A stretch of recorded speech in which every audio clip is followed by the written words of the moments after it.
Klondike est un film tourné en Ukraine dans la région du Donbass qui vient d'être envahi par les Russes et qui revient sur les principaux incidents provoqués en 2014. Le film a été présenté à la Berlinale 2022 qui vient de s'achever où il a remporté le prix du jury œcuménique.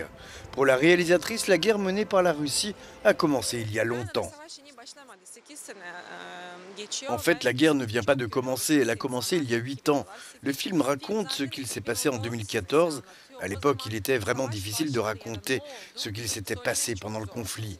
Commencer ou terminer la guerre n'est pas entre les mains des artistes, mais nous pouvons faire un film sur ce qu'il s'est réellement passé, sur ce que les gens ont réellement ressenti. Irka vit à la frontière russo-ukrainienne avec son mari Tolik. L'avion de la Malaysian Airlines vient d'être abattu au-dessus du Donbass. La confusion est totale. Enceintes et presque sur le point d'accoucher, ils vont devoir choisir entre fuir ou rester dans les décombres de leur maison. Nous sommes fatigués d'être silencieux. Nous sommes des artistes, alors nous avons fait un film sur ce sujet, sur cette guerre. C'est notre travail. Peut-être que ce film peut toucher de nombreuses personnes en Europe et dans le monde.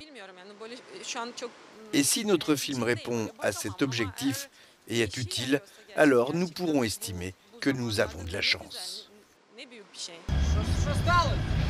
La réalisatrice Marina Ergorbach entrelace habilement et sans pathos l'histoire personnelle d'Irka avec un contexte politique et militaire que l'on ressent à chaque image, avec une guerre larvée qui ne dit pas encore son nom, mais qui a le visage de l'arbitraire et de sa brutalité.